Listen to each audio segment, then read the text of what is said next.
Okay, everybody here. All right. Thank you. Well, it's 6:30 straight up, so let's go ahead and get started. Good evening, ladies and gentlemen. Welcome to the KC Events Center Meet the Candidates Night. This evening you'll have the opportunity to hear from candidates running for offices throughout our county and also be able to ask each candidate a limited number of questions after their allotted introduction time. We ask, of course, that in the sake of, or in honor of everyone's time this evening, that you, the askers of the questions, so to speak, and of course our candidates, be brief and make your questions issue specific. My name is Steve Eggert. I'll be your moderator for this evening. Our moderating judge is Steve McKeithen. He's the guy that breaks any ties in the event that we have an issue, which we of course don't expect to have. KC Event Center, of course, is owned and operated by the Knights of Columbus, Council 6456, Sacred Heart Parish on Fraser. We are your nonpartisan hosts of tonight's event. We, of course, want to welcome any and all elected officials that won't be participating in tonight's event because they do not have an office that they're currently running for. So welcome to them. Before, of course, we get started, I do want to introduce both Melissa Miller, running for District Clerk, unopposed, and Charlene Valdez, running unopposed for County Court at Law 6. They won't be speaking tonight again because they're running unopposed, but of course we wanted to mention that they're here tonight, and if you have any questions for them, you're more than welcome to ask them those questions after, of course, we're all finished. So again, thank you here. Couple of smaller items. We do have some water for you. It's right over there on the bar countertop. Bathrooms are down the unlit hallway to your left over here, men's and women's restrooms. Okay. And we have coffee, as pointed out by our worthy district deputy, Brother Larry. Thank you so much. Okay, real quickly, our rules for this evening. The speaking order of each office is arranged as follows. If there is an incumbent candidate in a particular race, and that incumbent candidate is present, then all candidates in that race have drawn numbers, or excuse me, will draw numbers for their positions, which will represent their speaking order. If there is no incumbent candidate, then we will proceed by alphabetical order. There is one incumbent candidate, excuse me, there is one exception, as I'll point out later, because of a could not reschedule scheduling conflict. We ask that all candidates for each office join us together up front when that office is called, so I'll let you know when you're about to be introduced, when it's your time to introduce yourself. And we ask respective group of candidates to remain together up front until your respective question and answer session is completed. Each candidate will introduce themselves with their opening statement for no more than 3 minutes. Our timer, Barry, there he is right there in the back. Our timer, Barry, who is positioned straight center, will wave the flag after 2 minutes and 30 seconds to warn the candidate that they have only 30 seconds left. After 3 minutes, your time will be up and you will be asked to hand the mic to the next candidate. And the next candidate will just automatically begin. So, candidates, please be cognizant of your time. Thank you. After the candidates for each office complete their introduction, we ask that the candidates remain up front for a short Q&A session. We will ask the audience members for no more than 2 questions. No more than 2 questions per candidate. And each response from each candidate should be limited to 2 minutes or less. It may end up that some candidates have no questions, but no candidate will have more than 2 questions to answer. Our timer, Barry, if you wouldn't mind raising the flag again, will wave the flag at the 1 minute and 45 second mark to signal to the candidate that you have 15 seconds left to complete the answer to your question. Again, you're more than welcome to take less than 2 minutes on the answers, more than welcome to take less than 3 minutes on your introduction. As always, on the answers to your questions, please be as specific to the issue as you can, and the responsibility of those asking questions, please be as issue specific as you can. if you're asking a question which you would like all candidates to answer, please specify that this is a question for all candidates, and that will count as a question for each candidate, leaving them, of course, with only one left. Please know that all candidates in contested races were contacted, even though, of course, not all could attend. Before we begin, of course, let's start with a prayer and pledge of allegiance from our council's worthy Grand Knight, Brother Dan Gregory.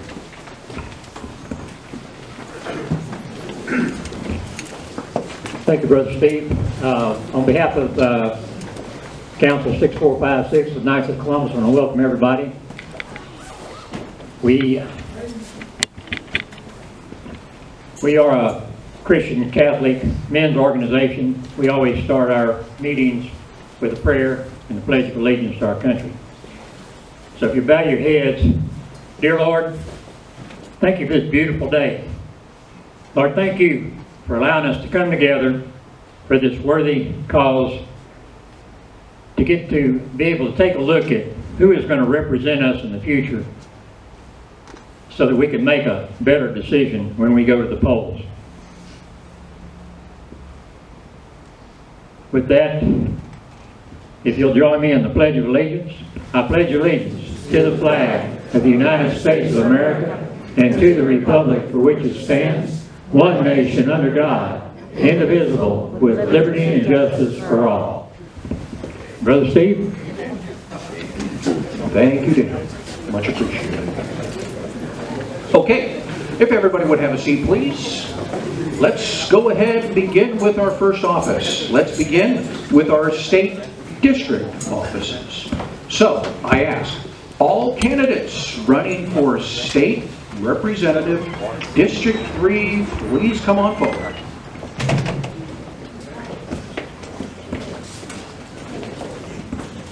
Good evening, thank you for joining us. Again, according to our rules, we have an incumbent, Representative Cecil Bell Jr., and his challenger, Kelly McDonald. So, we're going to go ahead and draw from the hat to give them their respective order. Kelly, go ahead.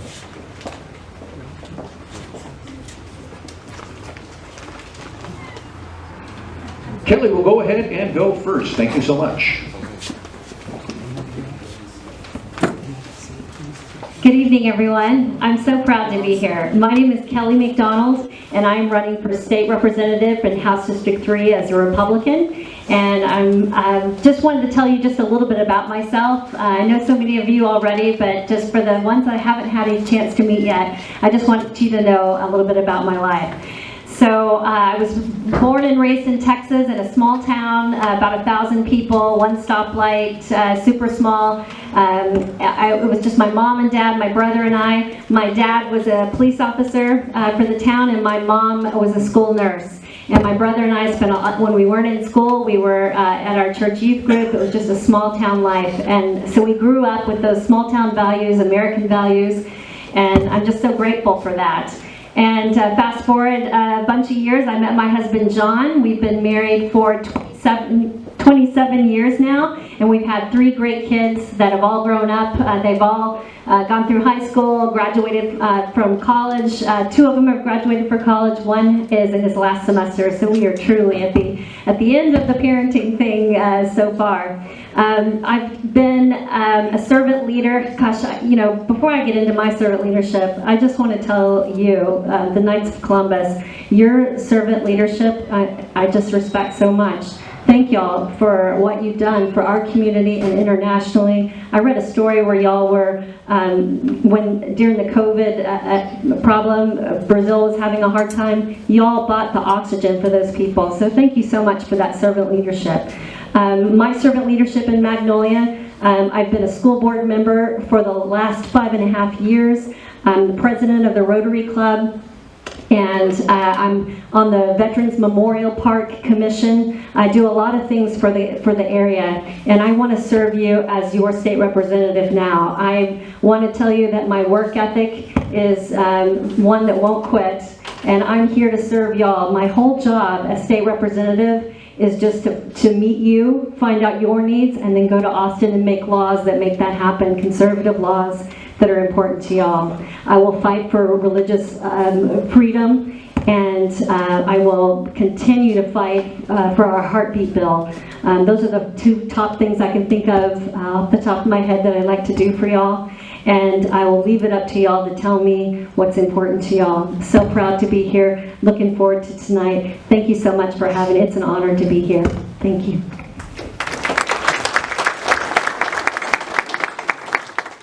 Good evening, and thank you for being here. You could choose to be anywhere, but it's very important that you did choose to be here, because our representative form of government requires that we interact with you. Absent that, then what you have is a bunch of bureaucracy that flows down to you.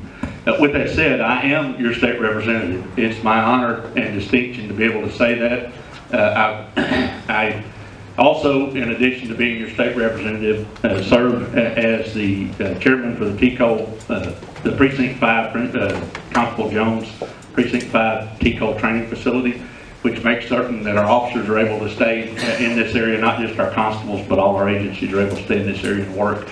I am the proven conservative choice. When you talk about the heartbeat bill, I voted for the heartbeat bill. I worked hard to make sure it passed. When you talk about our Second Amendment rights, I voted for a constitutional carry, worked hard to make sure it passed. I also carried a whole bunch of other bills and worked to make sure those passed that benefit you in those same arenas. As far as the opportunity to take it and make certain that what we do in this arena helps you, there are other issues. You know, we're talking about our veterans, the Veterans Memorial Park, the $7 million that's going to go to expand that park. As an appropriator, I made sure that we championed those dollars and got those dollars in place to be able to pay for that. Also carried multiple bills to be able to be certain and work hard to be certain that our VAs take care of our veterans. You may know this, we had a problem a few years ago, made it homes because of the heinous nature of their injuries, and those homes are being lost to the tax people. I carried a bill, which is now law because you voted for it, because it was an SJR that says you can't do that. And I'm honored to stand up here and support our veterans. Also served in the Texas State Guard as a lieutenant colonel, where I am the chief engineer. So what that means is if there are domestic operations in the state of Texas and you see a guy running around in OCP with a Texas flag on his shoulder, they're probably a member of the Texas State Guard, which is one of the 3 branches of the Texas Military Department. It is also important, I think, to know that I carried and fought for religious freedom bills, those that make sure, you know, we had a little problem, not just in our country, but in our state, where we shut down churches. That's constitutionally unacceptable in terms of the U.S. Constitution. But to make certain it doesn't happen again inside the state of Texas, we carried bills and passed bills to say that's just not going to happen. Anyone ever asks you why that I'm running, I'll tell you the same thing I told Chairman Hardcastle when he asked the question, why was I in Austin?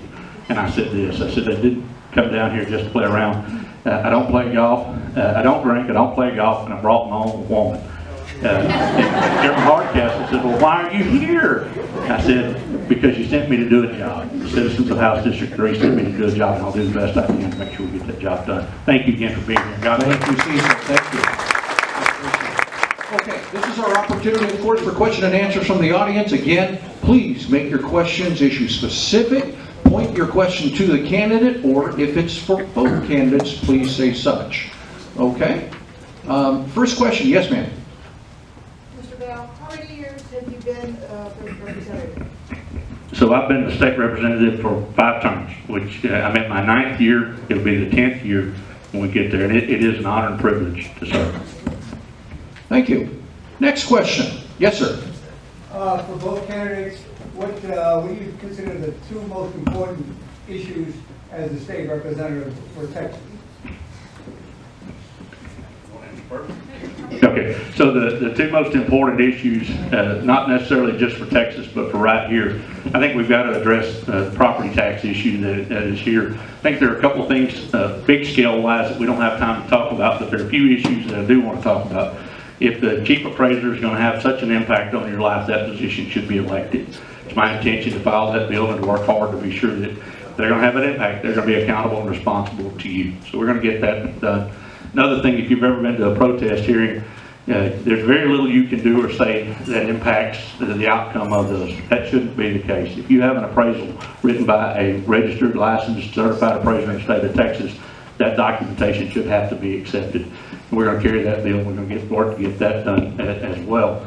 The other issue is border security. In the time I've been there, when I got there, there was no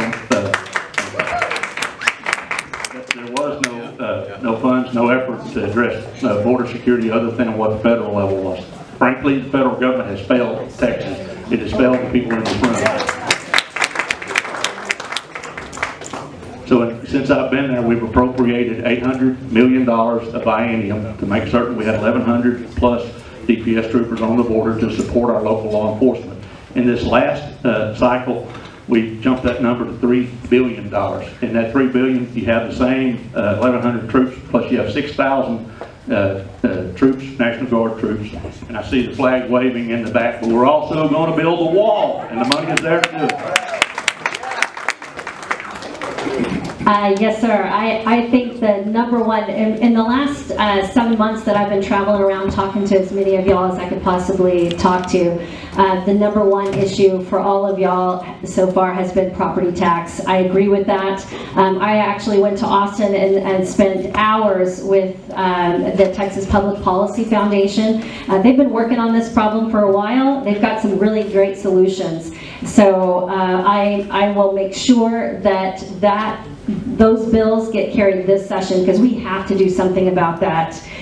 We have to continue to protect our Second Amendment. We have to protect the unborn. You know, the heartbeat bill that was passed this last session, such a landmark bill. We're being talked around the nation. Texas is in the spotlight for that. I will continue to fight for the unborn. It is such an important issue, and we will make sure. The goal is to have no more abortions. Doesn't even matter the week. So I think there's more work to be done, and we will protect that. I also believe in term limits. I believe that our nation, to get back on track, needs to have term limits. Well, how do you make that happen? They're not going to make that happen on a national level. So every state has to get their act together and call for a convention and make sure that term limits get instrumented. You know, if that's going to stop the corruption that's going on in the government, and you know, term limits are for a reason. That our forefathers wanted us to have representative government, so you could go and represent the people, and then come back and live in what you've created. I think that's important in every race that we have. So I will do all of those things to fight for the conservative values. So thank you so much for that question, sir.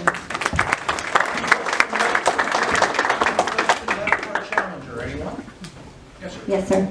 So, y'all are both conservative, and probably not a lot of daylight between you two, but Kelly, where is the daylight between you?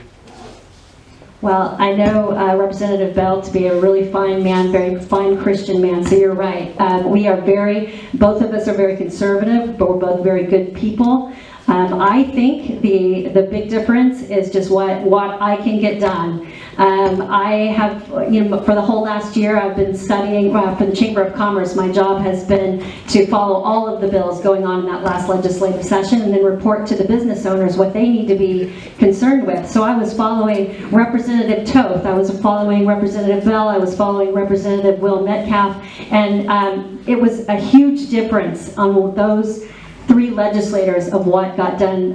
You know, as an example, even Senator Creighton, 170 bills that he put forward. Amazing work ethic. And so I learned that there was a difference of just voting conservative, signing on someone else's bill, or actually carrying those bills. And I was just talking earlier about Will Metcalf, and what an example he is of just a work ethic that won't quit. I have that same, and I think that I can do a better job. That's the only difference I can think of, because he's a very good man. Thank you both. So you'll have a rebuttal on something that directly assaults your Unfortunately, I'm sorry, Susan. Okay. Unfortunately, well, go check my voting record out. I'll stand by my way to work. Thank you. Thank you both. with apologies, I'm sorry, we do need to, of course, honor the presence and attendance here tonight of all of our service veterans. If you're a service veteran, please stand. We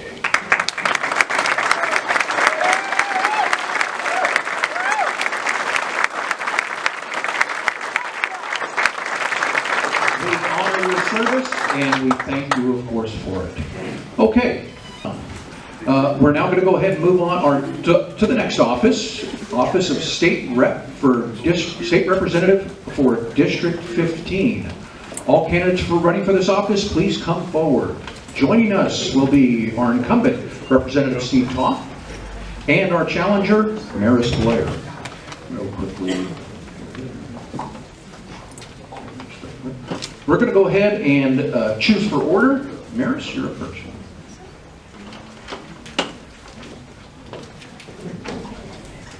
Okay. Mr. Toth, you're up first. My name is, thank you. That's better. My name is Steve Toth, and let me tell you a little bit about myself. I am married to Babette, 37 years. I'm the dad of 3, grandfather of 2, although we don't get to see them very much because they're in Wisconsin, which is a bummer. I am an ordained minister. I've done marriage and family life counseling for well over 30 years now. And it was that marriage and family life counseling that brought Babette and I into a relationship with Chad and Kathy Robichaud. He was a Force Recon Marine and was experiencing post-traumatic stress. And after 2 years of walking with Chad and Kathy, a ministry was born by the name of Mighty Oaks. It's one of the largest veteran service organizations in the United States serving veterans with post-traumatic stress disorder. It's a Christ-centered ministry, and it's just done some of the most amazing things in the lives of our veterans, and it's just been such a blessing for me to be part of it. I am a member of the Appropriations Committee for the state of Texas. The Appropriations Committee puts together the 9th largest budget in the world. Texas has a larger budget than Australia and Russia, but we do something that's unique in Texas. We balance it. How about that? It's been a blessing for me to be able to serve in that committee. As Cecil talked a little bit about that. We went from $800 million to $3 billion. $1.8 billion is going to go towards building Trump's wall because we've got to close the southern border.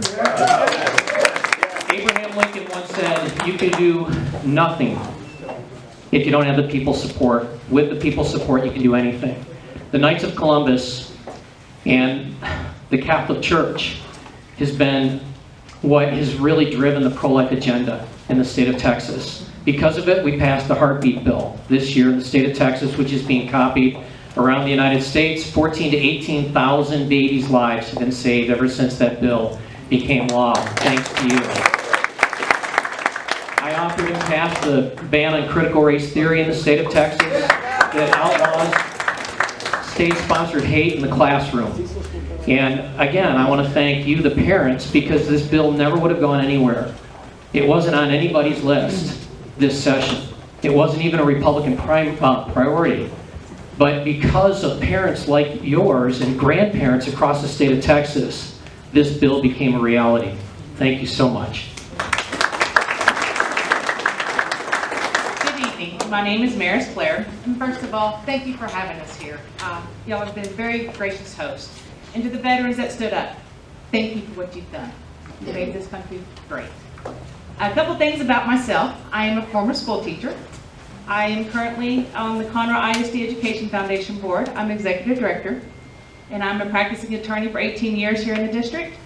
And most of all, and most importantly, I'm a Christian. My Christian values will take everything to the point where my decisions for everything I do for myself, my family, and my community are based on my Christian values. And therefore, when it leads into some of my beliefs, yes, children, unborn children are God's gift to us. We must protect those. Also, one thing I want to do is to represent the people in the district. And that key is communication. Communication between me and you and the people in the district. Listening, asking questions, finding out what the issues are, and helping resolve those issues by being a consensus builder. consensus builder with the people in the district, a consensus builder with the people in Austin, and the consensus builder with the governor. It takes a team to make change. And one thing I am a believer in is the public education system. It is not perfect. And some of the ways that we've gone to teaching cannot be hacked. But we've got to work on it. We've got to reform it. And as a former educator, I know that can be done. And that's what I want to bring to the table, is helping it keep moving to what we teach our children. Because that is important, because they are our future. And lastly, when you think of District 15, and when people in Austin think of District 15, I want the first thought of your mind to be integrity. I want this district to have integrity, and that's what we're going to stand strong on. Thank you.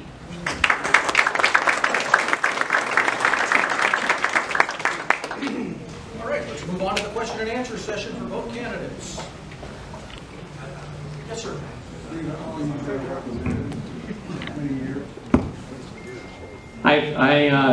This will be the completion of my 6th year, this term.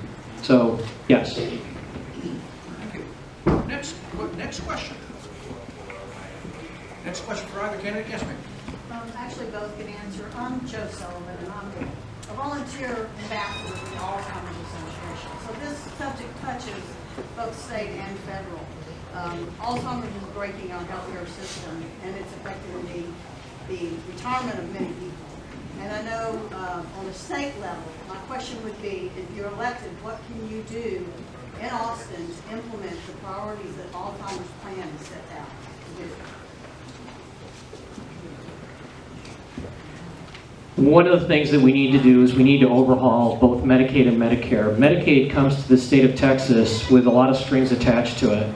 So as a result of it, the federal government has said we have a cookie cutter approach to Medicaid and Medicare, and we're going to do all the same things in all 50 states.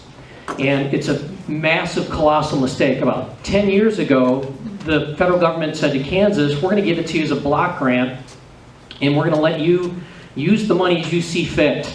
So that when you've got a situation like Alzheimer's, you can have an approach to it that works for your state. And that's one of the things that we're not doing with either Medicaid or Medicare right now.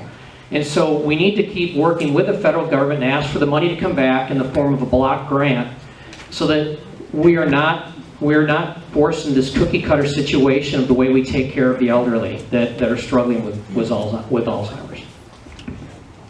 Very good question. Thank you. Yes, that is a problem. And there's many health issues that we have in the state of Texas. And are they being addressed? No, they aren't. Do they need to be addressed? Yes, ma'am, they do. And part of that is working with other legislators and working with people like you, listening, finding out what can we do, and then trying to work together as a team to find a resolution. Yes, the healthcare system needs some reform.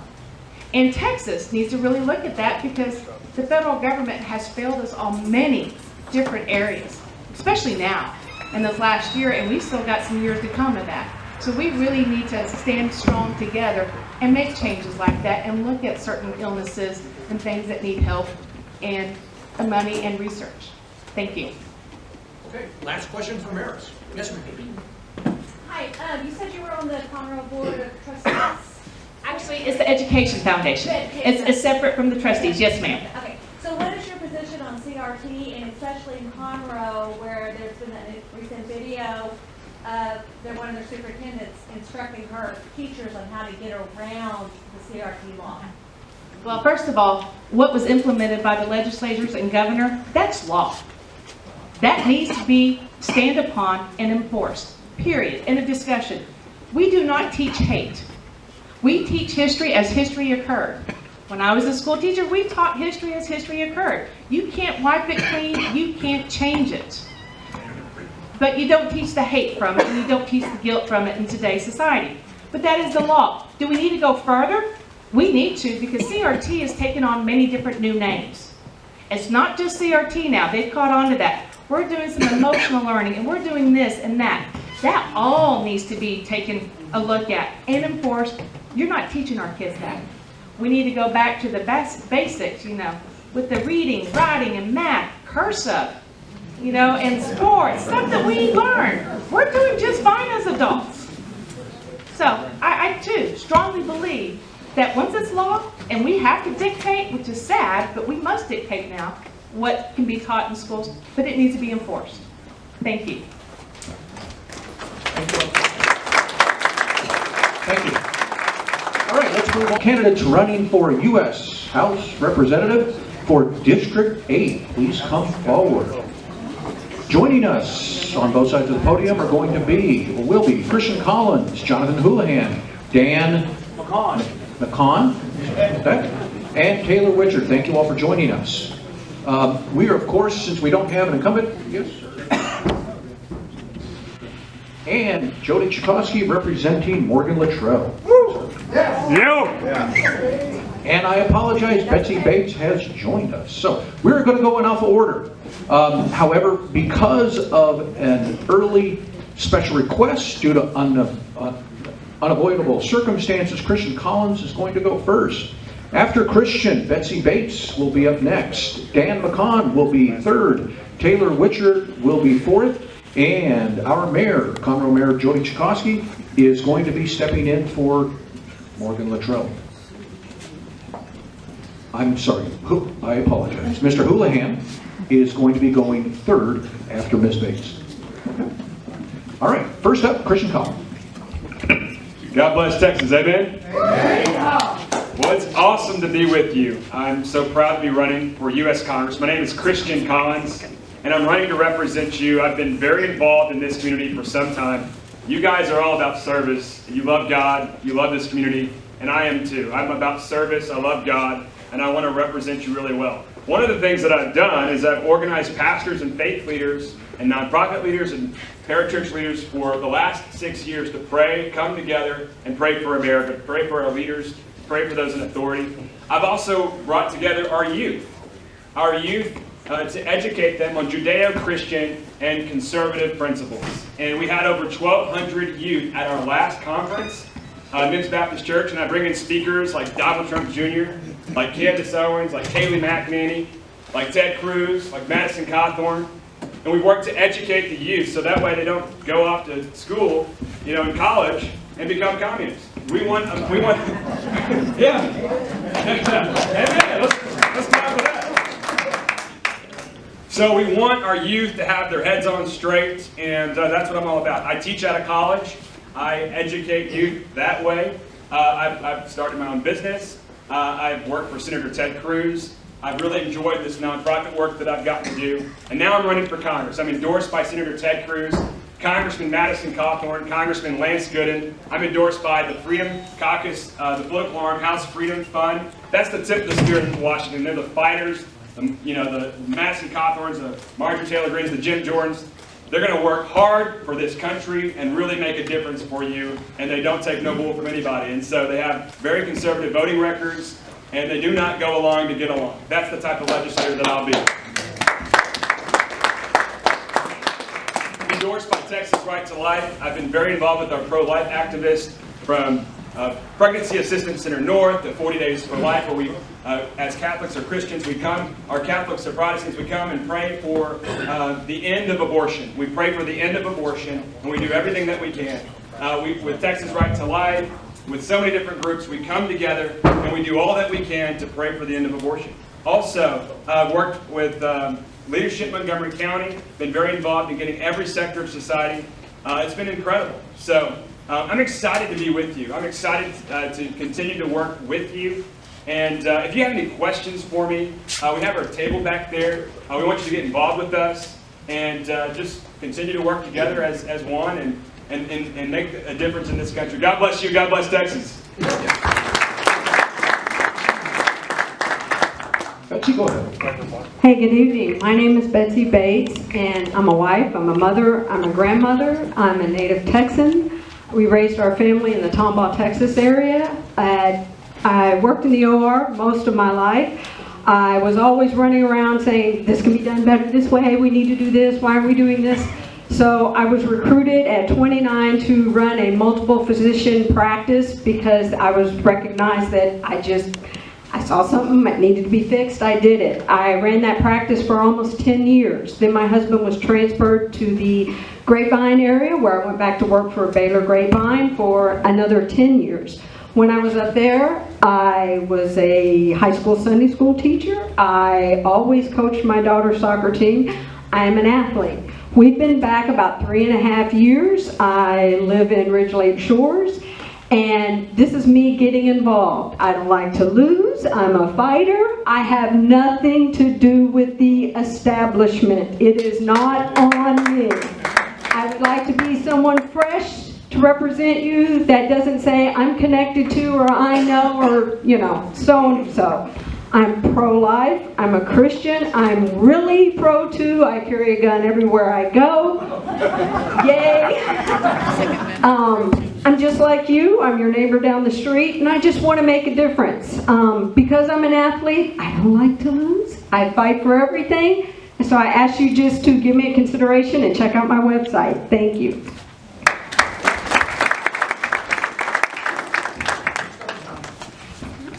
Hey, God bless Texas, guys. My name is Jonathan Houlihan. I'm running for Congressional District 8. I grew up in Montgomery County. I went to Loyola Law School. While I was at Loyola Law School, I saw the Navy JAG recruiter in the hall. If anybody knows what a Navy JAG is, that's a uniformed attorney. And signed up, wanted to serve my country at a time of war. So went to my first duty station in Jacksonville, Florida, and there was Ron DeSantis. His office was right next to mine, so you had Lieutenant Houlihan and Lieutenant DeSantis. Following that, I deployed to Iraq with the Marines. Following that, I was the East Coast-based SEAL team lawyer for all the East Coast-based SEAL teams. I deployed to Afghanistan with the Special Operations Task Force, where I did rules of engagement, international law, and foreign status of forces agreements. Following that, I was a lawyer for the Blue Angels.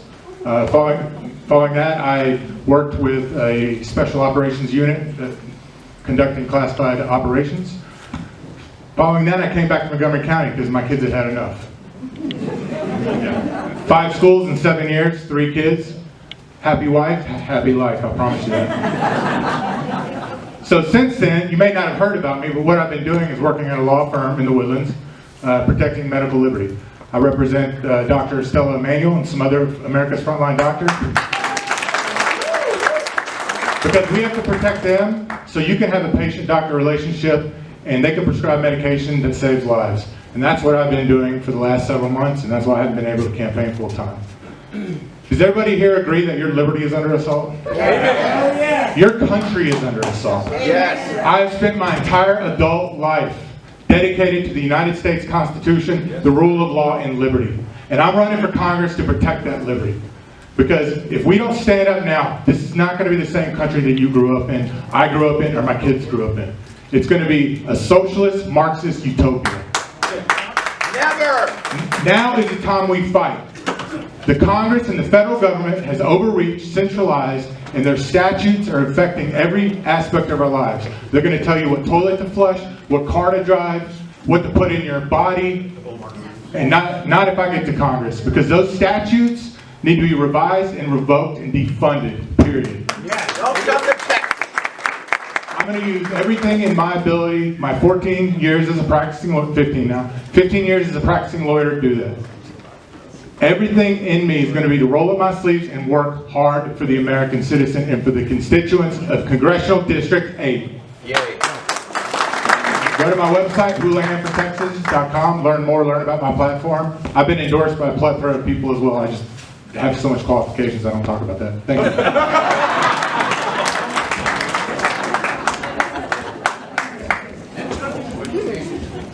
All right, good evening, everyone. My name is Dan McCon, and I, too, am running for U.S. Congress. Congressional District 8. You guys are going to have to forgive me because my heart is not fully here tonight. About 2.5 hours ago, I was at a memorial service for 3 fallen police officers, Sergeant Ramon Gutierrez with the Harris County Sheriff's Office, Corporal Charles Galloway with the Harris County Precinct 5 Constable, and I believe they caught the bastard who killed that guy at the border 2 minutes ago, and Special Agent Anthony Carlos Salas with the Department of Public Safety.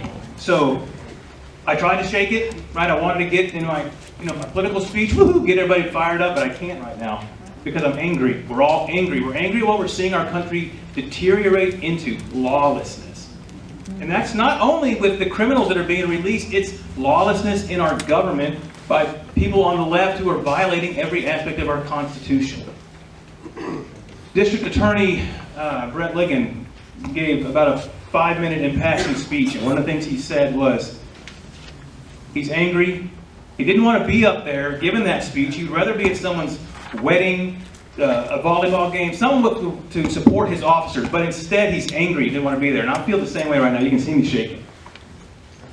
But we got to take that anger, we got to take that anguish, and we got to turn it into action, right?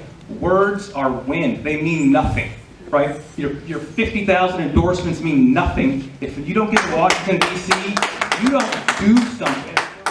Right? You don't do something. We can sit here like a little Dutch boy and plug all the little holes that are wrong with our government, and there are many, and we got to plug them. We got to fix the border. We got to fix the medical system. Right? We got to balance the budget. We got to be fiscally responsible. We have to do all those things, but if we don't get to the problem, if we don't fix the problem, which is unconstitutional agencies, unconstitutional bureaucracies, all these things where the left gets their grimy little fingers into our everyday life, if we don't rip those things out, we're never going to save our republic. And that's the reason I'm running for Congress, to save our republic. I too served in the military 20 years. Right? Helicopter pilot, worked in aircraft carriers, and a Naval Academy graduate. I'm not running on my service. Right? What my service should tell you is that I'm a leader, I'm responsible, I'm cool under pressure, except when I get fired up like this. But like Jonathan said, we veterans, and everyone in here is a veteran, we swear an oath to the Constitution of the United States. We swear that oath to defend it against enemies foreign and domestic, and I'll say this tonight, I'll say it tomorrow, I'll say it every day until March 1st. Foreign enemies, yes, we go and we fight those people. But we got domestic enemies right now within our border. We have to stop it, or we're not going to have a republic for our children. That's all I got to say. Dan McCon, danfortexas.com. Thank you. Be a junkyard dog. Taylor, go ahead. Yes, my name is Taylor Witcher, and I'm running for Congressional District 8. I'm an American First conservative. Yet 2020 and 2021 have taught us anything that it's more important now than ever for us to fight for this great republic. They're indoctrinating our children. We need to secure our borders, secure our elections, and stop this uncontrolled federal spending. You know, the education system is a foundation of this great country. We need to teach our kids.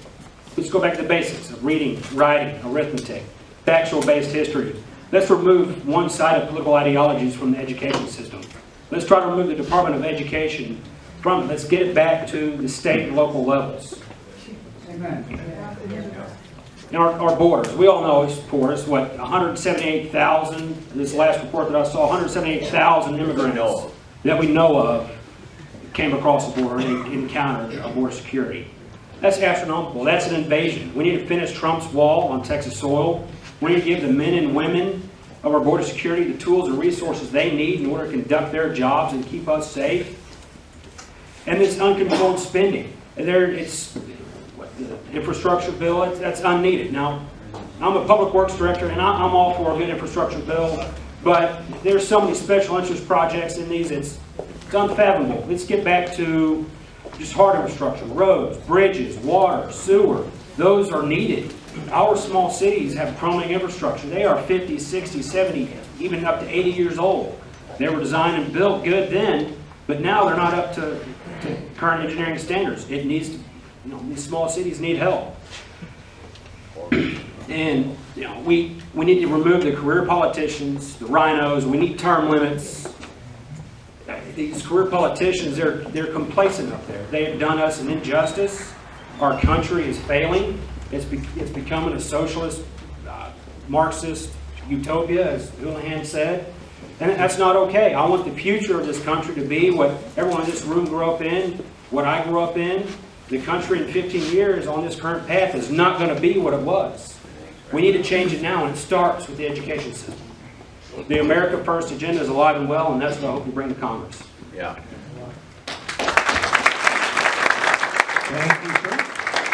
Lastly, our Mayor, Jody Chakosky, representing candidate Morgan Luttrell.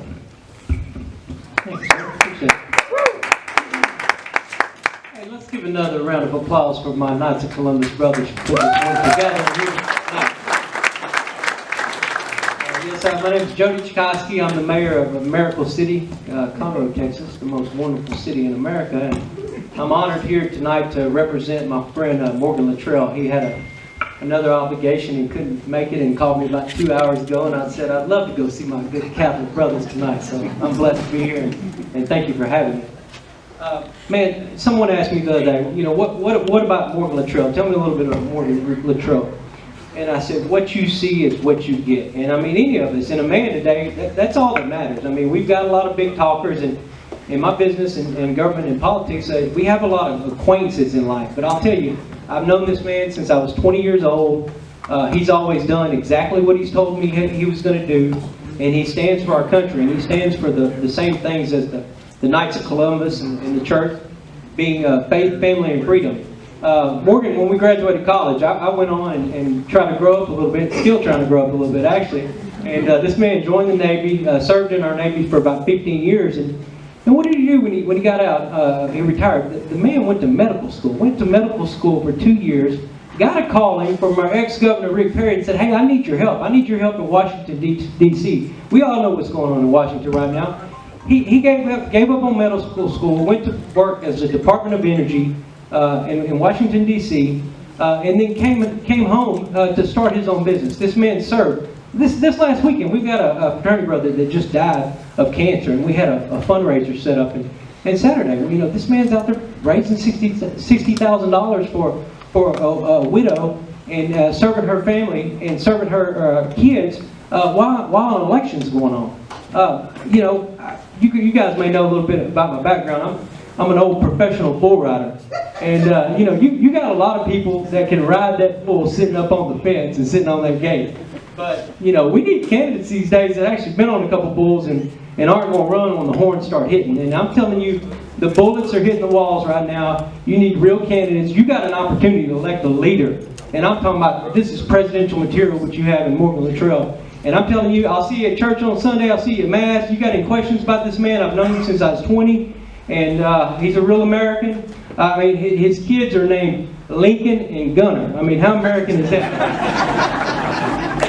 What you see is what you get. It's Morgan Luttrell. Morgan Luttrell for Congress. He's a wonderful man, good Christian man, father, and wonderful dad as well. God bless you guys. God bless America. Thank you. Thank you. Okay. Questions for our candidates, please. Yes, ma'am. My name's Helen. I'm an immigrant. I'm a legal immigrant.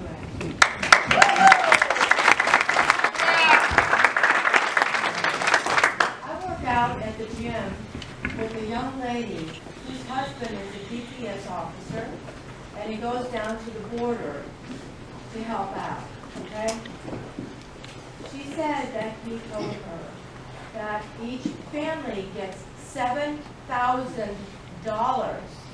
to come across, and then given a free bus ticket to anywhere in the United States, and a court date 2 years hence.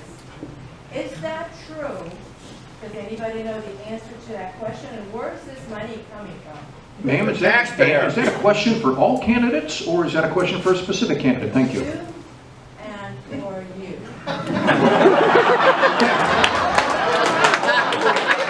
Again, proud to honor everyone's time, please address your questions to a respective candidate. Respectfully use their names. I'll answer that. Let's go ahead and answer the question. I mean, I don't know about the $7,000. I don't know about the free bus ticket, but we do know that those people are going to places like Florida and other parts of the country. They're sending them there. So it is a problem, right? I don't know where the money's coming from. I can't answer that, and I'll be straight up with you, but we can try to find that out. But the important thing is when we talk about the immigration issues, a minute ago I talked about being a little Dutch boy and sticking our fingers in all the holes in the dike. And there's a lot of water on the other side of that dike that we got to fix too, but we also have to plug those holes or we're going to wash ourselves away. And one of those is stopping illegal immigration, right? We do that with the physical barrier of the wall. You got to do that, right? You got to stop it. You got to funnel everybody into one specific spot. But then you also have to actually remove the incentives for them to come. The federal government could stop illegal immigration, any immigration, tomorrow. They won't do it. They won't do it because it's some part of a greater plan to flood our country and overwhelm our system. But we could stop that tomorrow. But we have to stop the incentives to come, the pull factors that draw those people across the border. They can't come here and then you give them health care, education, a place to live, food subsidies. You can't do that. You just can't. You can't maintain a sovereign nation if we do that. I understand why these people are coming. They want a better life. America's still the greatest nation on the planet. But we have to stop that, and they have to come in the right way like you did. So we stop the pull factors. We hold employers that hire them accountable, because that's another part. They're coming to work, but if they get hired, they're going to keep coming. There's a lot of things they can do. They can stop it tomorrow, but they won't. But I promise you, when we get up there, that's what we're going to do. One of the first things we're going to do is start plugging all those full stuff. I want you to do it, not just say it. Yes, ma'am. Well, amen. All I can say is amen. And if I don't do it that you send me to Congress to do, then you kick my sorry little butt out. Right? There's your term limits. Kick me out. Hold on. Okay, next question. She had two.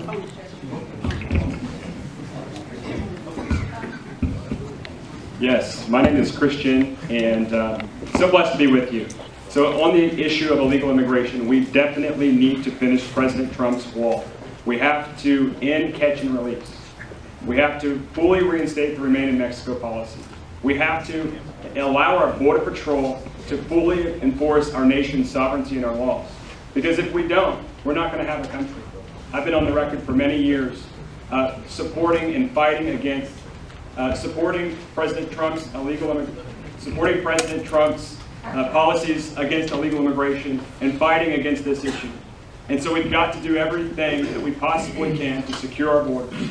And when illegal immigrants come here, they claim asylum many times because they say they're persecuted in parts of Central America. But the reality is, whenever these court cases are adjudicated, it's only 15% of them, and we never see them. They escape, they run away, we never know where they are. And when they're coming here,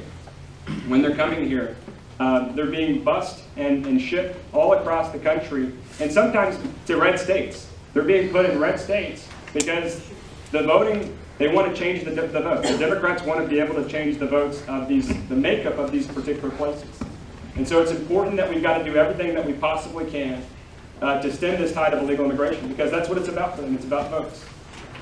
And so if we secure the border, and we do everything that we possibly can, we've got to take back Congress, we've got to take back the White House, we've got to do everything that we possibly can. And we've got to encourage our statewide officials, which I see that that's happening.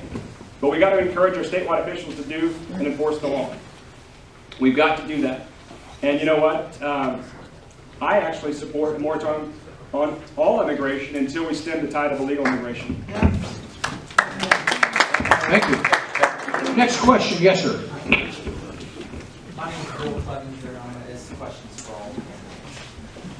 Y'all are going to enter, one of you are going to enter basically a session in Washington, D.C. And we're going to have everybody and their brother and sister pulling at you. So I want to ask you a question. When you get up in there, there was a question asked to one of the candidates, and it caught us all off guard. But I want to ask you all a simple question. Are you going to fall victim of the mechanism and get entwined in this and forget all about who you are representing?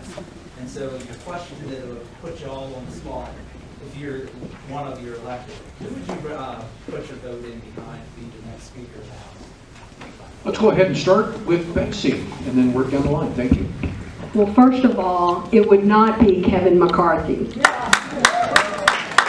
I think he is very weak. He doesn't represent us. In fact, he put out a list of things he wanted to get accomplished when Republicans take back. Had nothing to do with mandates, had nothing to do with everything that is going on right now, fixing our economy. It was nonsense. I was shocked. I would never. In fact, Mitch McConnell needs to go as well. Amen. I mean, we have this cabal of, and I'm old people that have been there too long, like Lindsey Graham. I'm going to get to it, maybe tomorrow, next month. Yes, I decided to run when I saw Republicans, after the election was stolen, start to take a knee, bow to the mob. It was disgusting, it was embarrassing, and I said, "You're a Republican, what are you doing? This is insanity." It made me so angry, that's why I'm standing here tonight. Because I've never been in politics, I am not endorsed by anyone. I know nobody in the federal government, and that should be a good thing. I'm walking in blind, fresh, new, and I don't care about anyone else but representing the people who sent me there. So, thank you. Short answer is Jim Jordan. You know, I was blessed to get to meet him last year, and I asked him, how do you go to Congress and not change? To do what you said you would do. And he said, you have to know what you believe before you get there. And that's the kind of leader that I want to vote for as Speaker of the House. Now, I mean, I've heard some theories out there, I don't know if it's true, but I think Jim Jordan would be very supportive of this. It'd be interesting if President Trump were to run for Speaker of the House. That would be really interesting. Can you imagine him like right behind, Joe Biden? He's like, nope, nope. The State of the Union. So that would be super interesting, and I'm sure Jim Jordan would support that. So that being said, we've got to have fighters in that position to represent the will of the people, the base, and I think that'd be really cool to have Jim Jordan there. I come with no strings attached. I have no endorsements. I'm my own individual, and I'm here to represent everyone in this room and beyond. And we need America First conservatives as the Speaker of the House. We don't need these individuals that have been there longer than I've been alive. That's not okay. Like I said, they are complacent people, and we have to get rid of them. They are corrupt and complacent, and they're just there to reap the benefits of working for the federal government, to insider trade, to make themselves richer off of everybody in this room, and that needs to stop. We need an America First conservative as the Speaker of the House. Thank you.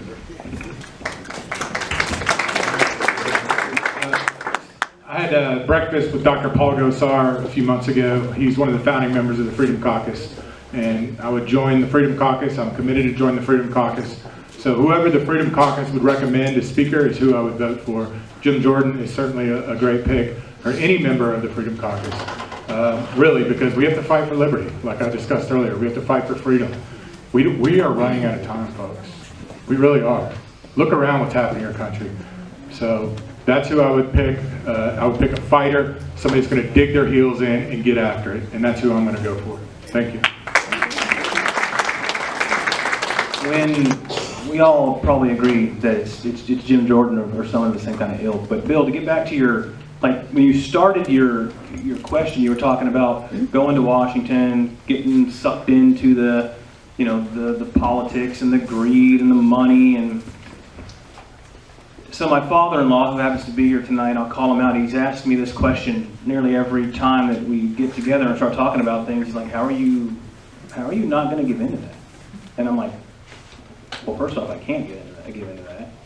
Partly because I made a promise to you, the voter, that I would represent you, that I'd be your advocate in D.C., not anybody else's, right? I'm only beholden to the Constitution and the voter, and that's it. But I heard on the radio this morning, and I've had several times the opportunity today to talk about this, and that is, we get up there, we have these grand plans to really make a change, right? And we have to, because like Jonathan said, we're running out of time.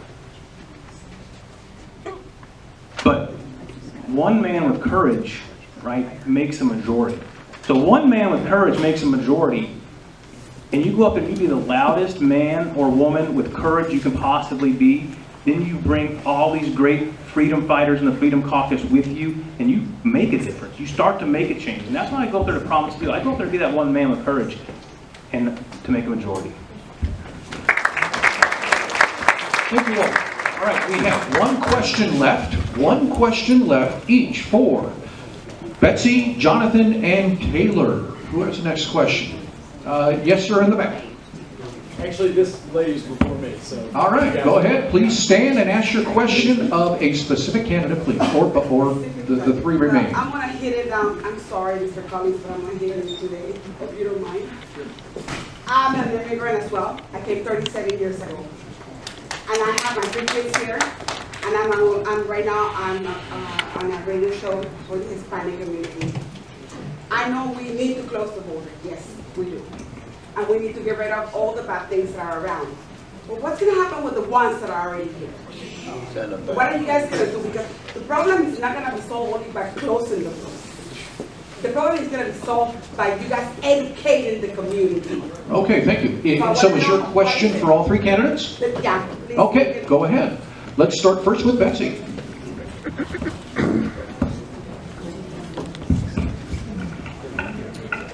My family were original into Texas, and my dad's family is an immigrant. My last name is Sugra, okay? I understand what it's like. But if somebody's breaking my window and climbing in, I don't give them a hand and pull them through the window, okay? I am sympathetic to everyone that's come here, but millions of these people need to go home, and that's exactly how I feel. This is my home that someone broke into.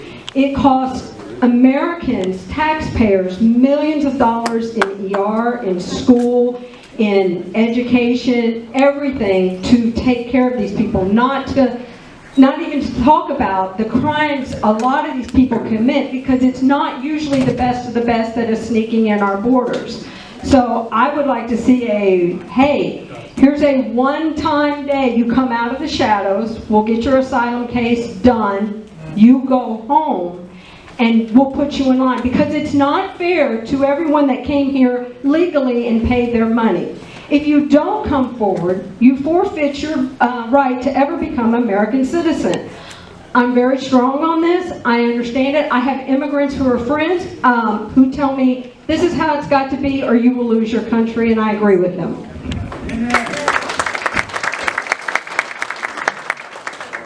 If you came here illegally, you should be deported. Sorry. If that's insensitive, I'm sorry. We're a nation of laws. If you're here and you've been here a long time and you have roots, you should be deported. I'm sorry. And you should be forced to pay a remittance tax to come back to make up for those years that you've been in the shadows. I really believe that our border wall is the most important national security issue there is. Not only do we have illegal aliens and illegal immigrants pouring over, we have fentanyl pouring over the border. Opioids killed more Americans last year in the age group than COVID did. You don't hear about that in the corporate media complex, do you? We have to ensure that immigrants that excuse me, I lost my train of thought.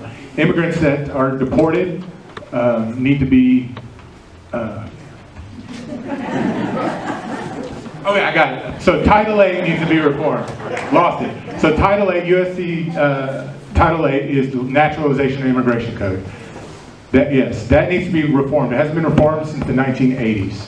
That is what the Democrats and the Republicans are doing to hold up this whole mess. Once they reform Title 8, we need to increase immigration courts, increase special immigrant visas, make folks pay a remittance tax, and that will solve the problem there and fund the border wall. Thank you.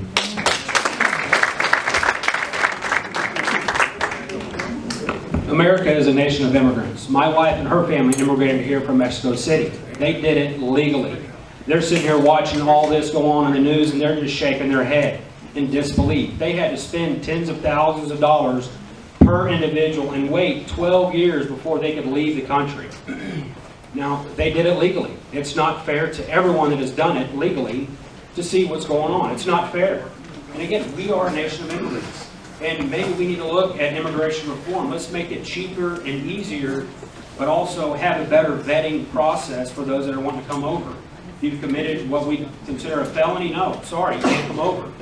Now, engineers, architects, the people that can produce in society need to come over. We need immigration. We're not against it. We need to make it better. Thank you. Candidates, thank you very much. That's 2 questions per. Thank you guys very much for joining us. Go ahead and have a seat. All right, moving on to our county-wide offices. No statewide offices, by the way. All county judge, please come forward. Joining us are our incumbent, Judge Marquillo, challenger, City of Montgomery Mayor Sarah Countryman, and challenger Billy Graff. We have an incumbent present, of course, so we're going to go ahead and choose out of the hat for order. Sarah, go ahead.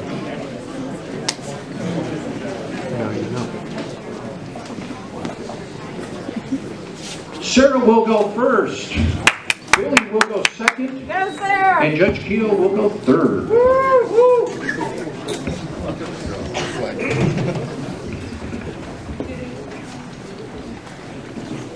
Good evening. I too was at that same memorial today with Dan and some other folks in this room, so I apologize, my makeup's a little wiped off. It was very touching. I'm Sarah Countryman, and I'm running to be your next county judge. I'm currently the second-term mayor of the city of Montgomery. I've been in 18 years of high-tech sales. I'm a conservative Christian. I'm a fifth-generation Texan. I'm running on transparency and accountability as the people's candidate. As the city of Montgomery mayor for 4 years, there are 3 accomplishments I'm very proud of. The first accomplishment is getting a comprehensive plan put in place. When I became mayor, there was no plan, there was no vision, there was no destination of what good looks like. And today, we have a comprehensive plan that's a framework that's going to allow our city to grow and adapt and make it more mobile than it is today. And I'm very proud of that. It's an evergreen plan, so it can change and pivot as times change. We have a 3, 5, 10, 12, and 20-year plan. I like plans. Number 2, we had 5 families that had applied for homes through grants. The previous city administrators and those the electeds had not carried through with that program and for 2 years. And once I found out about it, I got to work. I like to roll up my sleeves. I don't expect anybody to do the job, I'll do it myself. We now have 5 new homes in the city of Montgomery to those that needed those homes. And the third thing I'm very proud of is I was able to procure birthplace of the Texas flag. For those that you don't know, Montgomery is birthplace of the Texas flag. We're only 4.5 square miles, but we're mighty, mighty. And it's the most recognizable flag in all of the world. And I'm very proud to represent and serve the people in Montgomery. County judge is just like the mayor. Same job, public policy, procedures, budgets, law enforcement, same thing. So I'm going from small borders to bigger borders. Government should be concerned with infrastructure and safety. You all moved here to Montgomery County because we've got some of the best law enforcement in the nation. I want to continue making Montgomery County the benchmark for law enforcement. I believe in the blue. My dad was at FBI. Our first responders are so incredibly important, and we need to make sure that they've got the tools and the resources to be successful, and that the counties around us know there is an iron curtain around Montgomery County. Bad actors will be persecuted. Don't come here and do. Infrastructure. We are growing at a rapid pace, and our infrastructure is not keeping up with the growth. I have made friends at TxDOT. I've got 2 friends that are commissioners. Our town is split by 2 commissioners, and we're working with the mobility plan through both of those, Commissioner Riley and Commissioner Walker, and I appreciate those relationships. My name is Sarah Countryman, and I'm ready to be your next county judge.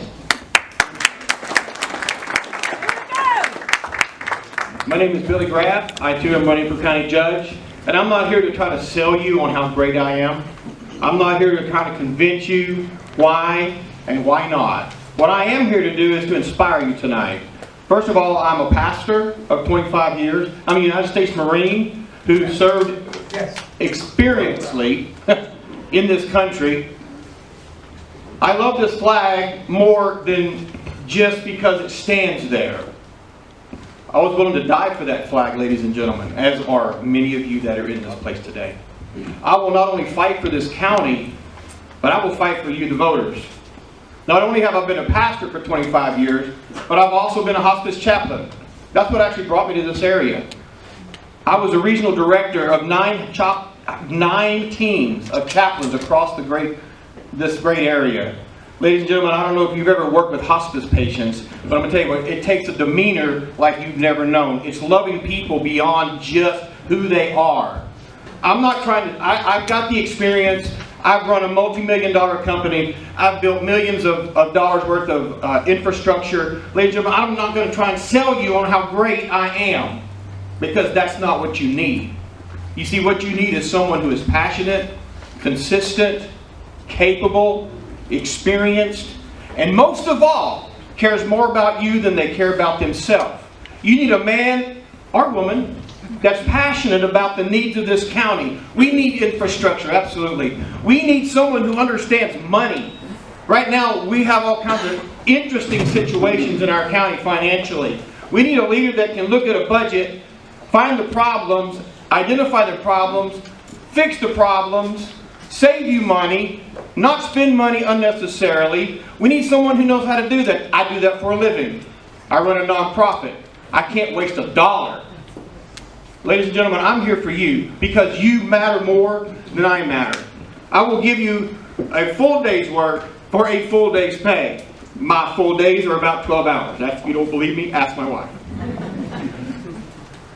By the way, here she is. We've been married for 40 years. She's been putting up with me for all these years, and it's pretty impressive. I call her Saint Dawn. And so, I just want you to know that it's not about being politically astute. What it is about, it's about caring about people. I'm not going to try and convince you and spin you and take bad things and turn them into good things. Here's what I'm going to do. I'm going to promise to be honest and true. And ladies and gentlemen, if I make a mistake, I've got the guts to stand in front of you and say, you know what? I should have done it differently. I'll do my best better later. I'm Billy Graff. Thank you. Sarah's done all that. My name is Mark Keogh, and I am your county judge. I believe in making promises about things that you can do, and then when we decide what's going to take place in the future, let's test whether those promises have been done. You know that before I came to office, I promised that I would take an immediate 12% decrease in my pay. Small promise, but I did it. You know that in the last 3 budget sessions, I'm the only employee in Montgomery County who has not taken a raise or a cost of living increase. I made that promise, I kept it. The second thing I said that I would do is that I would do everything within my power to end the toll road at 242. You know what? In May of 2019, working with the commissioners, we unanimously voted to end the toll road. I promised it, I kept it. The third thing that I promised was that as appraisals would go up in value, I would work at keeping the rate down or lowering the rate so that it would compensate for the appraisal value going up. You see, you're being charged previously by keeping the rate the same. They would say, oh, we did a great job, we didn't raise your rate. But the appraisals kept going up, and the people who were building the county and had built the county were paying more and more and more in appraisal fees. I said I would drop the rate as the appraisals went up. Do you know? Barb Sadler said when we did it the first time, our old county judge, he said this. He called me on the phone, Mark, when you did that, that's the first time in the history of Montgomery County. And do you know that we've kept no new revenue rate? As promised, 3 budget sessions in a row. We have not sacrificed law enforcement. We have not kept the necessary things that were needed to take place. We kept those, and we had a budget surplus each year to pay forward on things as a result of the income coming from new growth. But the people who built the county don't take it in the chin. You know, I also said Montgomery County first. And boy, was that ever tested during COVID. Fact of the matter is, that was a tough time for everybody. President Trump had closed down the federal government. Governor Abbott closed down the state government. Ron DeSantis closed down the government in Florida. They had hospital ship over in New York, hospital ship over in San Francisco. They even shut down Ford Motor Company so they could build incubators instead of cars. So we're sitting there looking at this, and the health district comes to us and says, hey, I think the models say that there's going to be 100,000 cases in Montgomery County by the end of April. So we tested that. We were on 2 weeks. We replaced the science with common sense. And I've been fighting for you ever since. We fought against masks, we fought against vaccinations, we fought against government intervention. We will continue to do that. Thank you. I'm Mark Keogh. I appreciate you being here. Make sure you take a sign when you leave. Thank you. Thank you all. Questions from the audience? Yes, sir. To the two challengers. If you get elected, what's the first thing you gotta do? Get our arms around the budget. Number one. And number two, I don't need a driver for $73,000 of your taxpayer dollars. And I'm not criminally convicted of a DWI. Right. So we will be able to cut the budget from there, first of all. True. Secondly, we need to look at infrastructure and start looking at how we can get mobility through this county, because it's a problem. We need to look at our roads. We need to better our relationship with TxDOT. It's not a great relationship. I do understand the last Commissioners Court, they are now going to meet with TxDOT and have a workshop. I think that's a great direction to move into because there's no relationship there. As well as HGAC, which is the Houston Galveston Council. They also allow grants for road work. We have no presence there either. So I would like to repair those relationships because that's where we can get grant money so that it's not on your back as the taxpayer to continue to pay for the roads here. They can pay for a portion of it. But our budget and our spending is out of control. CARES Act money was given to 12 counties. We are the only county that did not distribute those CARES Act dollars according to the federal government, according to Governor Abbott, and according to Brandon Crichton, who asked about it. Why? I don't know. Where we plug in the budget, we were supposed to distribute $55 per head, and that didn't happen. And I know we have a $500,000 medical tent, been used once. I know we're paying $26,000 a month for 2 storage units right now for PPE. $13,000 a piece. That's not good. That's not good use of your money. Why didn't we just direct a small building that's less? Thank you, Mayor. Billy. You did your research. The very first thing I think that needs to take place is I want to sit down with every department head, meet them, understand their jobs, help them identify the challenges that we have in our county, put together a plan to fix those deficiencies, identify ways to do better, identify areas where we're not doing well with our money, and let's do that as a team. We also need to sit down with our law enforcement leaders. Ladies and gentlemen, law enforcement is one of my #1 priorities. Because if you are not safe as a police officer, you cannot keep us safe.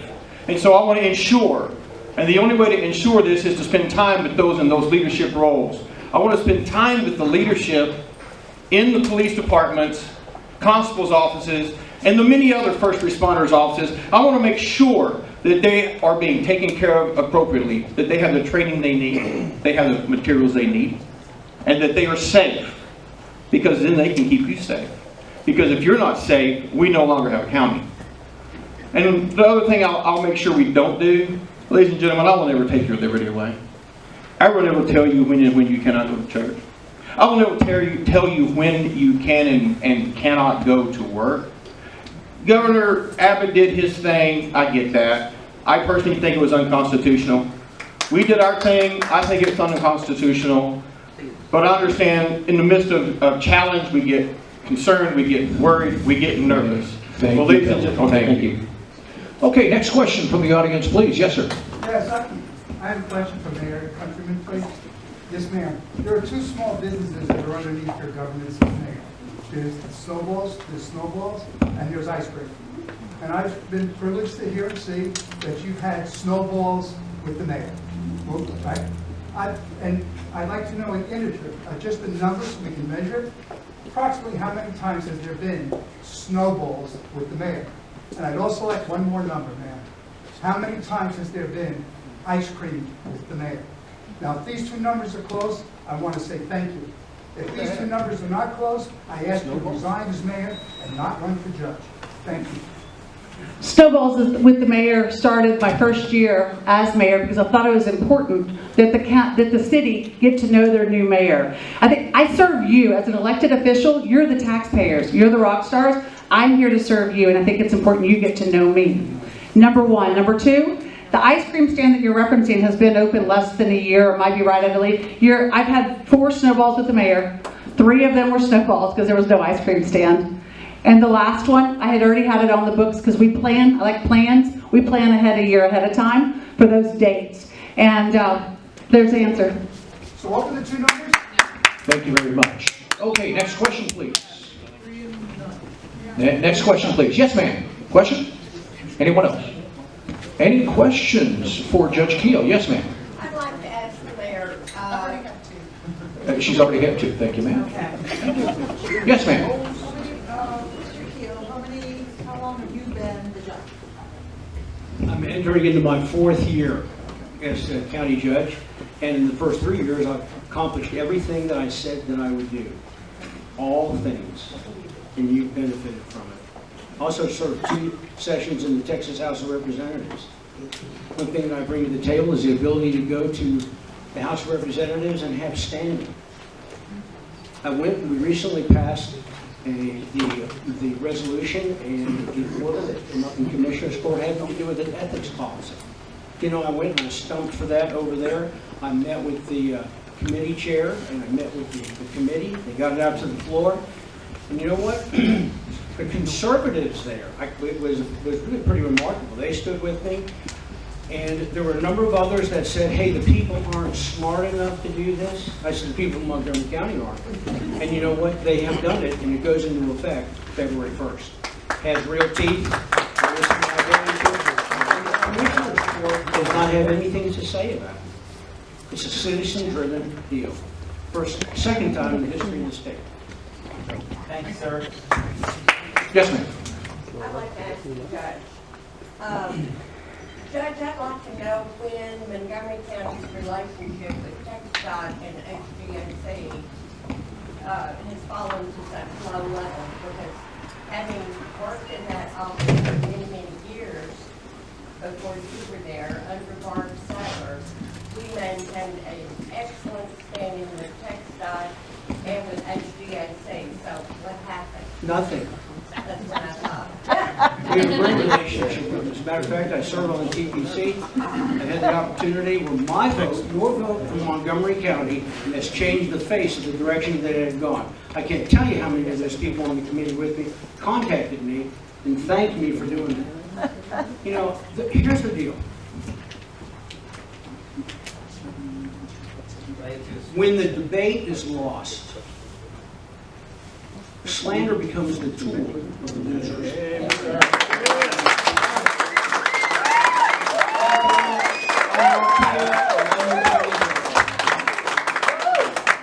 He tells the truth. Any other questions? One question remaining for Mr. Graff. Anyone? No remaining questions. Thank you very much. Thank you, candidates. Greatly appreciate it. Again, I want to thank you for the opportunity for being here tonight. A little about me. I'm born and raised here, a native of Montgomery County, graduate of Conroe High School, actually started the first high school Republican group there. 6th generation Texan, and my family's lived around here for more than 100 years. A little bit about my guiding principles, that's faith, family, and the fight for limited government. And also one of the other big things for me is the fight for the unborn, and I'm proud to be endorsed by Texas Right to Life. Also received the endorsement of Republicans of Texas Voters PAC, and the Montgomery County Tea Party has recommended me as well. My entire adult life has been about public service, and that's why I'm running for Montgomery County Clerk. It's not because I want to be an elected official, it's because I love this county and I love public service. And I think you deserve someone who's going to be experienced enough to do this job on day one. So let me tell you about my qualifications. For the last 27 years, I've worked for you. Through Texas, some of our conservative Texas congressmen like Joe Barton, Kevin Brady, and Ted Poe. Another 7 years working for Governor Rick Perry. And I'm the only person in this race who has dealt with multi-million-dollar budgets and defended them line by line to this Texas state legislature, who supervised dozens of employees and dealt with their human resource issues, worked on public information requests approved by the Texas Attorney General's office, and I think most importantly, created and approved a public records retention program that was approved by the Texas State Library and Archives Commission, which is one of the fundamental things we do in the clerk's office. My formal education, Master's of Public Administration from the University of Texas in Austin, specializing in urban and state affairs management. I also am uniquely a graduate of the Texas Governor's Executive Development Program and the State of Texas Fiscal Officers Academy, which respectively trained me to be the CEO or the CFO of a major state agency like the Texas Health and Human Services Commission, which supervises thousands and thousands of employees and has a multi-$100 billion budget. I also want to say that I'm a Republican in this race. I've been a Republican since I was 8 years old, inspired by President Ronald Reagan. I walk door to door for donuts and pizza or whatever else they give me, because I believe in making this county red and keeping it red. I've worked with Dr. Walter Wilkerson, our longtime Republican Party chair. He's endorsed me for this race. I've attended 5 of the last state conventions, also attended the precinct and senatorial conventions, worked with our amazing women Republican groups, and I will continue to work as your county clerk to actually lead the fight to keep this county red, keep our state red, which keeps our country red. So, as the experienced candidates race, I would really appreciate and ask you for your vote. Thank you.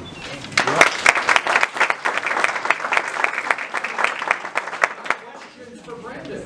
Yes, ma'am. Yes, what would be your #1 priority to take off? Sure. If I'm fortunate to be elected by you, which I hope I will, I think the #1 priority is really to continue a lot of things already in place. Mark Turnbull has been our county clerk for 7 terms. He's done a very good job, in my opinion, of being fiscally responsible, being transparent, which is also important to me. I would say the #1 issue moving beyond that is that as we continue to grow, and depending on what publication you look at, we're first, second, or third in growth in the entire country. So as we continue to do that, more people are going to be coming and filing their documents, getting their marriage licenses, getting their death certificates, doing their DBAs, things like that, filing their liquor licenses. So it's going to put a strain on the office. But also you have to remember, we're actually also the clerks for not only the Commissioner's Court, but also our county courts of law. You actually have on the ballot our new county court of law, #6. There's a lot of discussion about county court of law #7 as well. Well, that takes 2 to 3 employees. We actually take in somewhere between $10 and $12 million of receipts from all of the documents that are actually filed in the clerk's office. We spend only $2.81 million. We don't want to spend any more of that tax dollars that's turned over our Commissioner's Court. We want to be good stewards of your dollars. So how do we do that as we're continuing to grow? We've got to modernize. We've got to modernize our office so we can put more things online, more functions online. And by doing that, I also want to, and I've discussed this with my parents who I'm dragging to the computer age, we want to actually have how-to videos and explain how you do that. What can you do online, what can you not do online, but how you do that. Also add in a social media aspect as well, because again, that's important. And by doing that, we can actually shift folks who are actually manually putting in some of those recording documents and saving those documents, since we're the steward of all the documents here in the county.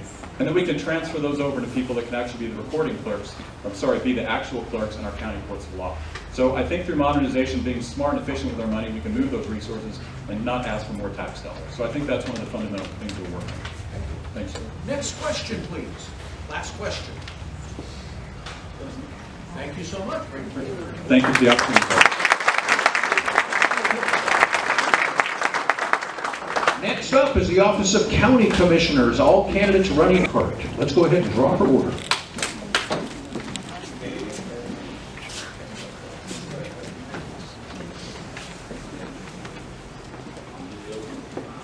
There you go. Commissioner Riley is up first. Well, I want to thank everybody for having us out here tonight. Thank y'all for being here. A little bit about myself. I was 14 years old when I moved out to Magnolia, Montgomery County in 1971.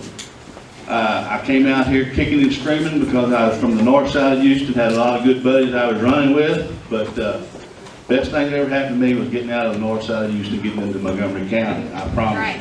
So my mom and dad, they knew what they were doing.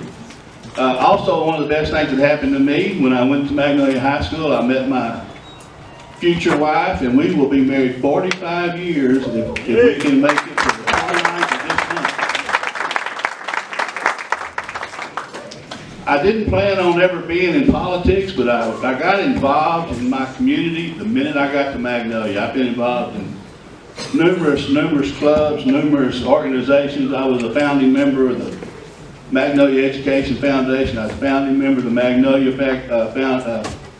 Community Foundation, a founding member of the Montgomery County Search and Rescue. I was on the school board for 9 years. I was a past president of that board. I have done numerous construction jobs as a commissioner, but also I was 14 years, I was the manager of precinct operations for Montgomery County. So I oversaw all the road projects, all the day-to-day operations of that office. One of the things that I'm very proud of, and I want to say something, I misspoke last Monday. I said that the sheriff's office budget went from $135 million to $170 million. That's not true. Montgomery County law enforcement as a whole, constables, sheriff's office, the whole organization went from 135 to 170 million dollars. So,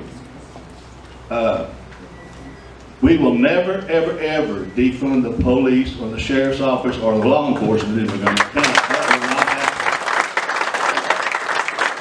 Another thing that I'm very proud of is I authored the Second Amendment gun sanctuary county for Montgomery County. I authored that resolution and it passed unanimously in court. And what that means, if the governor or the president or the feds or somebody comes and says, we're going to start taking guns away in Montgomery County, our law enforcement have said, no, we're not going to do that. We're not going to do that. We're not going to spend one dime of our county funds or our resources to come take your guns. So that's something I'm very proud of. And again, I appreciate y'all being here and thank y'all for having us. Thank you.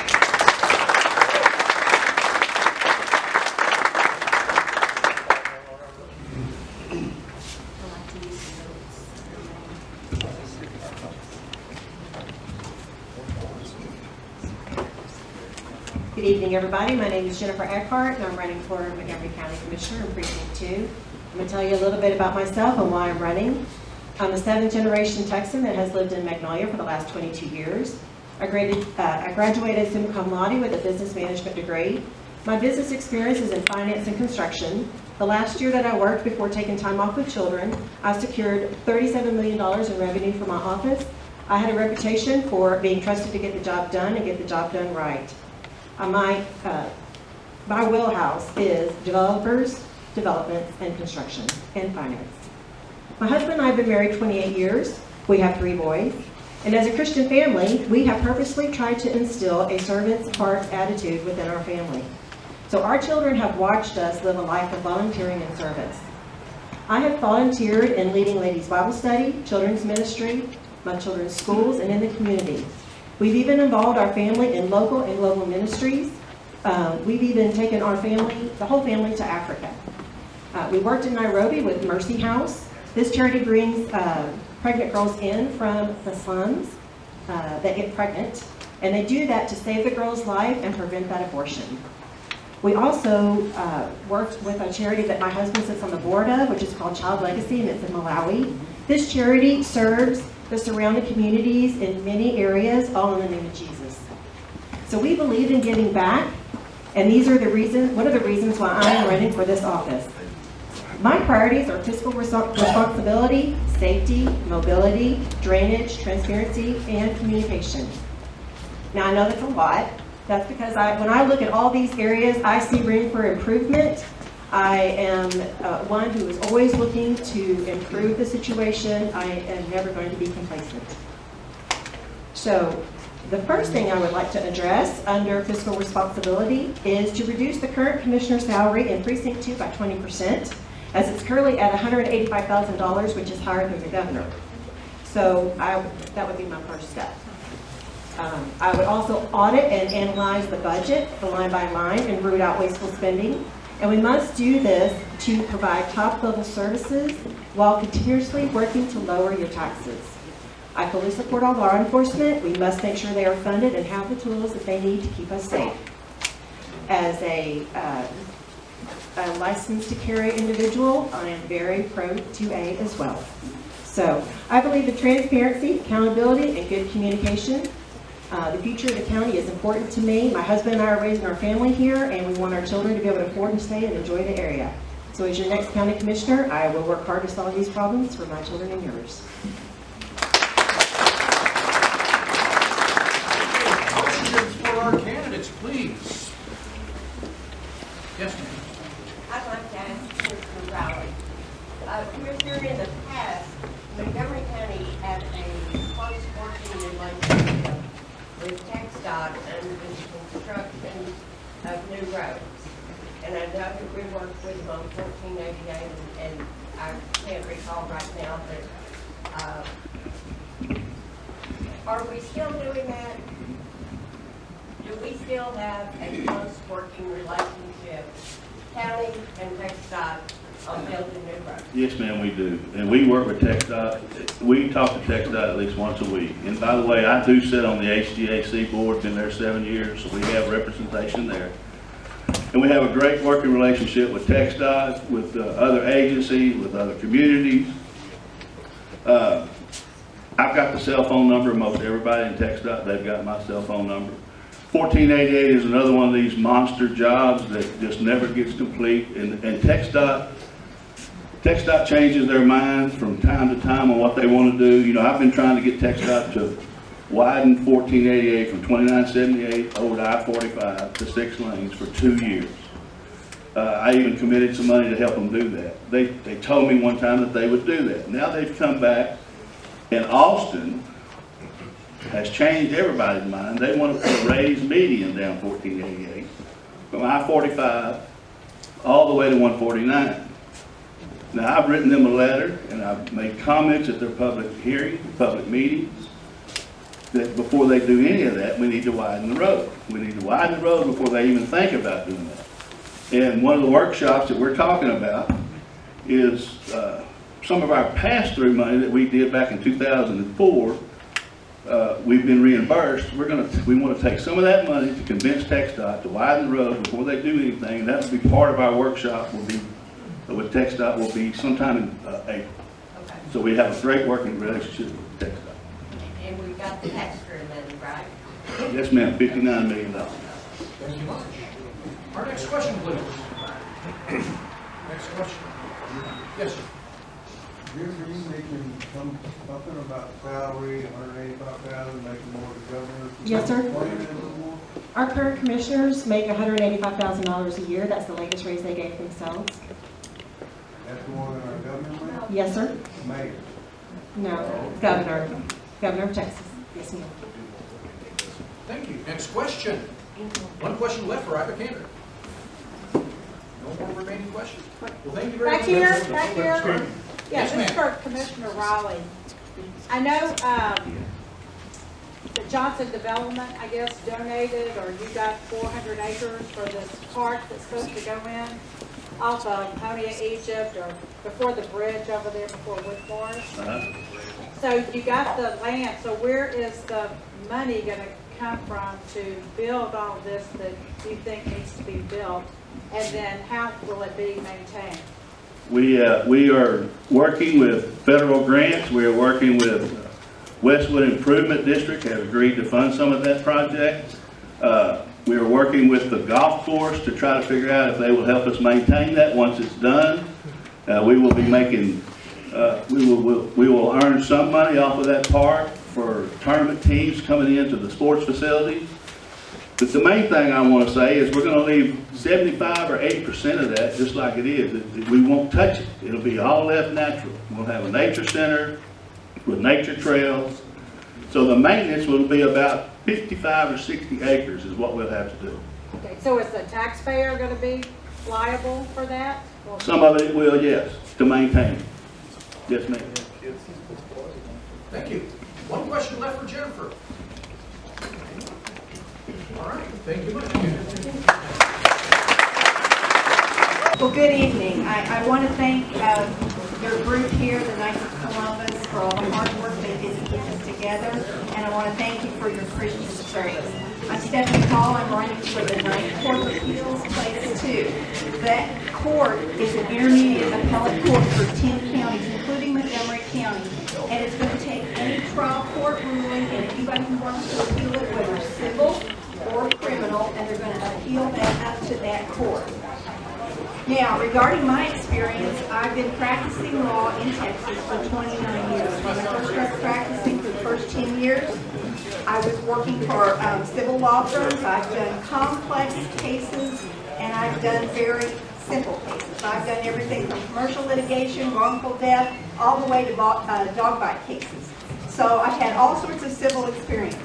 And so I was a little disillusioned after 10 years because everything was about money, and I got a call from someone that wanted me to handle a family matter, and I went, oh my goodness, I was never going to do that. And you know, whenever that happens, God says, no, that's what you're going to be doing. And so I did that, and then I opened up my own practice, and I've done a lot of family law, guardianship, probate, still continue to do civil, and the most complex law that I've done has been CPS work. And I will tell you that it's complex because of the number of people involved, the policy considerations, and the legal issues involved. I've also done criminal cases. So I believe that I am well qualified to handle the position of that, and I've done many appellate briefs to different courts of appeals as well as to the Texas Supreme Court. So I feel like that in this race, the most important thing is the judicial temperament of the person that you would elect.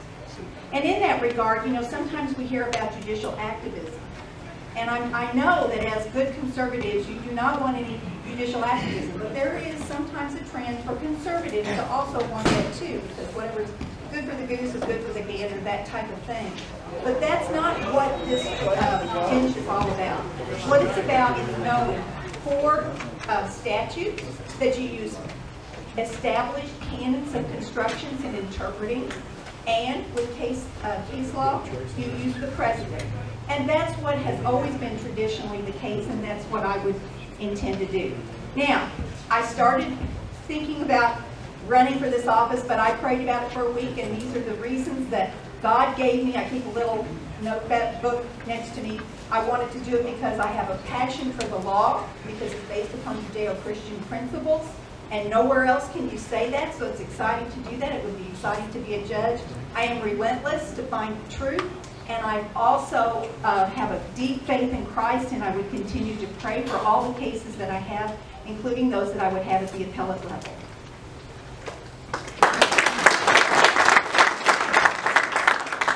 Good evening. Good evening.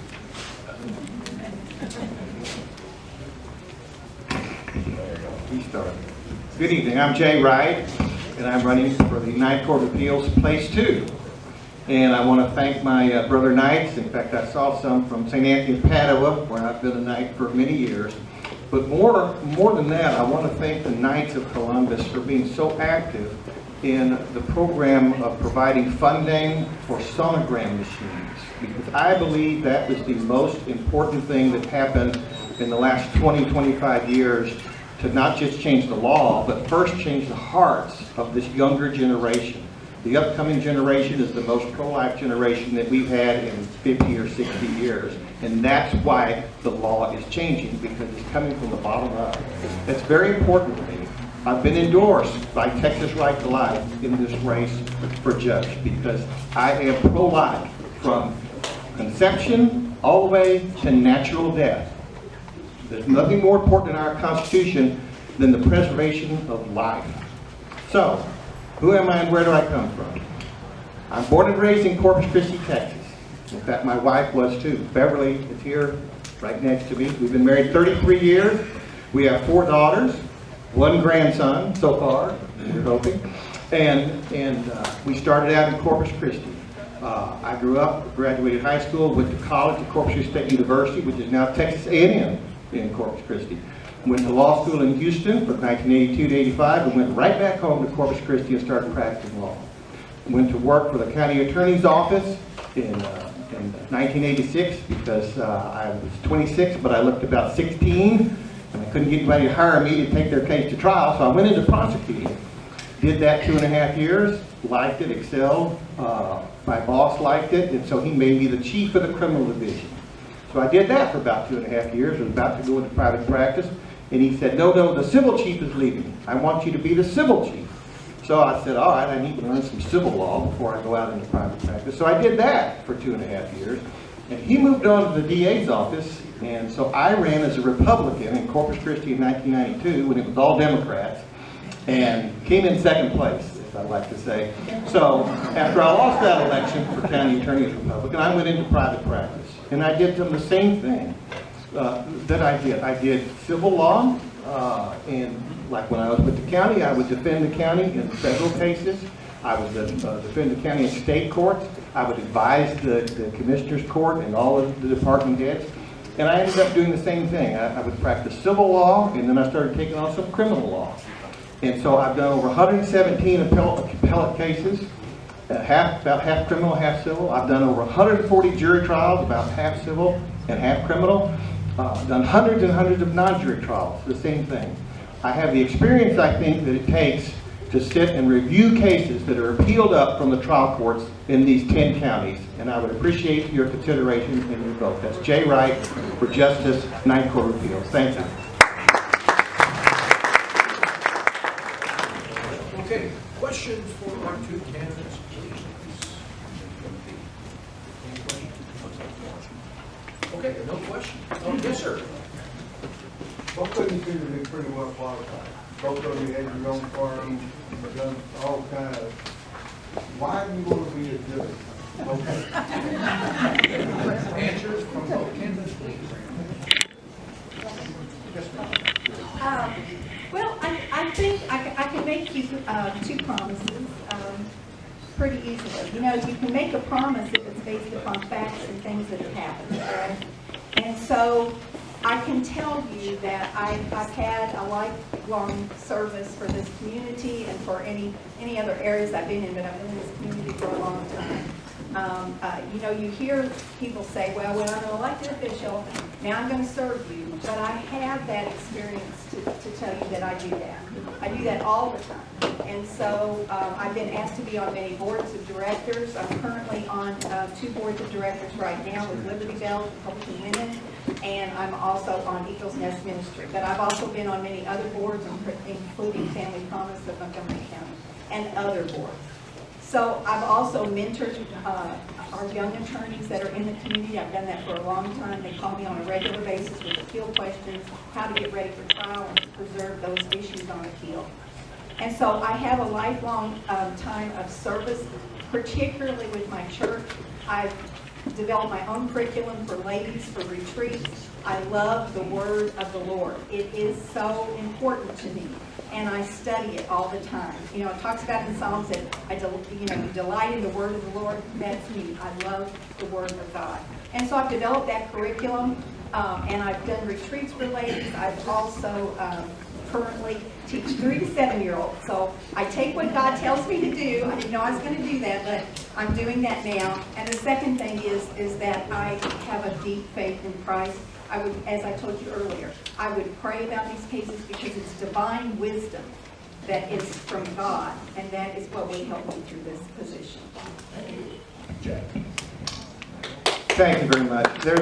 When I was a kid growing up, the pattern I noticed was the lawyers that we knew growing up would work and try cases and everything, and as they got more experience, then they would tend to get elected as the judges of the trial courts, and then from the trial courts, they would go on to be judges of the appellate courts. And I believe in that model. I think that you need somebody who's been there, done that, and again, I've tried every kind of case that can be heard by the Court of Appeals, and that is serving your profession, which I believe that it's not a business, practice law is a profession, okay? And it's serving the community. Now, I've served the community, like I said, I've been in nights, we've done tamale sales and catfish fries and all that. Also, I'm in Conroe New Lions Club, and so that community service is rewarding. But I want to serve the people, okay, and my profession. And I think that after 36 years of practicing law, I have far and away the most experience. I've appealed cases to all the Court of Appeals, several courts of appeals in Texas, the Texas Supreme Court, Texas Court of Criminal Appeals, the Fifth Circuit, Federal Court of Appeals. I've appealed cases to the United States Supreme Court, as a matter of fact. And so I think that I can give back to my community and my profession by running to replace Justice Krieger, who's retiring after 18 years, on this Court of Appeals and serving these 10 counties that receive the appeals from all those trial and trial courts, district and county courts. But it's to serve my profession and the community. Thank you.